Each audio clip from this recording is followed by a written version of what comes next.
নমস্কার। আমি অরূপ, দেখছেন আমার ইউটিউব চ্যানেলে অরূপ পড়িয়া। এতে আমার আলু গাছটা দেখাচ্ছি। এটা চন্দ্রমুখী আলু। কীভাবে হয়েছে আলু গাছটা, আলু গাছের কোয়ালিটিটা দেখলে বুঝতে পারবেন। এবছর ব্যাপক গাছ হয়েছে, গাছটা খুব সুন্দর। চন্দ্রমুখী গাছ প্রায় লোকের গাছ কুঁকড়োনো মোটামুটি হয়েছে। আমার গাছটা খুব সুন্দর, একদম ফ্রেশ গাছ। সাইডের একটা বাগান আছে, দেখাচ্ছি আপনাকে।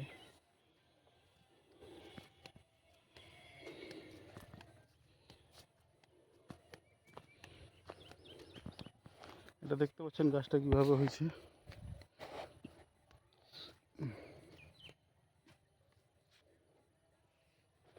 পুরো বাগানটায় ব্যাপক সুন্দরভাবেই হয়েছে, একদম সুন্দর গাছ আছে। এতে আমরা ইউজ করি, আপনাদেরকে দেখিয়েছিলাম কেলিং কোম্পানি বুস্টার, আর ধসার জন্য হচ্ছে যে কে ব্লাস্ট, আর তার সঙ্গে ম্যাজিক শটটা যদি ইউজ করেন আলু গাছের জন্য চিন্তা করতে হয় না, ধসা পচা লাগে না, আলু গাছ খুব সুন্দর হয়। আর আমরা ফলনের জন্য যে বুস্টার দিয়ে থাকি, এতে কি হয়, আলুর ফলনটা ভালো পাওয়া যায়, আলুর সাইজটা খুব ভালো হয়। আমরা প্রথমে এতে 1 কেজি করে ভিটামিন দানা দিয়েছিলাম, যেটা এই ফলনের জন্য খুবই ভালো।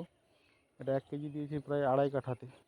কাঠায় আপাতত 300 থেকে 400 গ্রাম কিংবা 500 গ্রাম যদি আলুতে দাও খুবই ভালো হয়। এটা দেখাচ্ছি আপনাকে। আর সাইডে একটা বাগান দেখাচ্ছি, তারও চন্দ্রমুখী বাগান। কিভাবে হয়েছে আপনাদের দেখাবো। সে দোকানের কেমিক্যাল ওষুধ ব্যবহার করে, আর আমাদের জৈব ওষুধ, দুটোর তফাৎ আপনাদেরকে দেখালেই বুঝতে পারবে কীভাবে তার গাছের কোয়ালিটি। আপনারা তাহলে বিশ্বাস করবেন যে কেলিং কোম্পানির যে কাজ হয়। কেউ না যদি বিশ্বাস করেন, আপনারা এসেও দেখতে পারেন। এই যে একটি বাগানে চাষ হয়েছে, গাছটা দেখতে পাচ্ছেন, পাতাতে কুঠায় লেগে গেছে। সেরকম গাছের কোয়ালিটিও ভালো নয়, ছাড়া ছাড়া গাছ। এই যে গাছের পাতাগুলো ফ্রেশ নেই, যেন আমার গাছের পাতাগুলো খুব সুন্দর ফ্রেশ। এই যে গাছগুলো সব কুকুরনো ধরে গেছে। ঠিকমতোভাবে যদি কেলিংকের ওষুধ প্রয়োগ করে গাছে ওষুধ মারা যায়, তাহলে খুব সুন্দর গাছ। দেখুন গাছগুলো কীভাবে কুঁকড়ে গেছে। আর আমার গাছটা দেখাচ্ছিলাম, এ হচ্ছে আরেকজনকার চাষি। সে হচ্ছে যে মাঝে মাঝে নেয়, মাঝে মাঝে দেয়নি, সেই জন্য মোটামুটি গাছের কোয়ালিটিটা ভালো আছে। কিন্তু আমি পুরোটাই জৈব দিয়ে করি, সেই জন্য আমার গাছের কোয়ালিটিটা আরও আলাদা ধরনের। দেখতেই পাচ্ছেন, এই দুটো বাগান দেখালাম, আর একটা বাগান দেখাচ্ছি আপনাদেরকে। 3টে বাগানের পার্থক্য আপনারা বুঝতে পারবেন। এটা হচ্ছে আমার নিজের বাগান, যেটা প্রথমে দেখিয়েছিলাম। এই দেখুন, পাতার গ্লেজ দেখলেই বুঝতে পারবেন। দেখেছেন, একদম খুব সুন্দর। এভাবে যদি আলু চাষ করেন, আর এতে আলুর যখন হবে আপনাদেরকে খুলে দেখাবো, প্রচুর আলুর ফলন বাড়ে, আলুর সাইজও খুব সুন্দর থাকে, ছোট আলু খুব কম হয়। আপনাদের যখন খোলা হবে তখন একটা ভিডিও করে ছাড়বো। যদি আপনারা এই কোম্পানির সাথে যোগাযোগ করতে চান, তাহলে আমার নাম্বার দেওয়া রইল 9933842120, আর একটা 9382737547। এই দুটো নাম্বারে কল করে আমার সঙ্গে যোগাযোগ করতে পারেন। এই ওষুধ সম্বন্ধে ডিটেলস আপনাদেরকে আমি জানাবো, এবং যদি আপনারা এর সঙ্গে কাজ করতে চান, তার ওষুধ ব্যবস্থা আপনাদের সঙ্গে আমরা করব।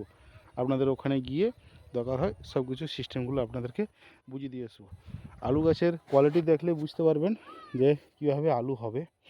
আর আলু গাছ যদি ভালো হয়, ফলনটা খুবই ভালো হবে। দুটো গাছের কোয়ালিটি আপনাদেরকে দেখালাম, ঠিক আছে। এই গাছটা আবার কিছুদিন পরে দেখবেন, আবার যখন ভিটামিনটা মারবো, এটা একবার পড়েছে ভিটামিন, মানে আরেকবার ভিটামিন পড়বে। এটা ডিপ কালার, একদম এরকম এই কালারের পুরোটাই হয়ে যাবে। এটা একটু একটু হালকা হালকা মনে হচ্ছে যেন লাল লাল আছে, সেই জন্য এটা একটু মনে হচ্ছে। কিন্তু কিছুদিন পরে এটা দেখবেন একদম ডিপ কালারে চলে আসবে। আর একটা আলু সে পাশে হয়ে গেছে প্রায় খোলার মতো, গাছ শেষ হয়ে আসছে, সেটা আর একটা ছিচের পরে খোলা হবে। সেটা সুপার 6 আলু লাগিয়েছিলাম, সেটাও আপনাদের খোলার সময় ছবি তুলে পাঠাবো কীভাবে আলু হয়েছে। নমস্কার, সবাই ভালো থাকবেন। আলু চাষ সম্বন্ধে কিছু ডিটেলস জানতে চাইলে আপনাদেরকে বলবো আমি, ঠিক আছে। আলু গাছের এই চন্দ্রমুখী গাছের বিশেষ একটি রোগ হয়, যেটা হচ্ছে পাতা কুঁকড়ানো রোগ। সেটা আমাদের এই ওষুধে প্রয়োগ করলে আলুটা খুব সুন্দর গাছ ভালোভাবে হবে। নমস্কার, সবাই ভালো থাকবেন।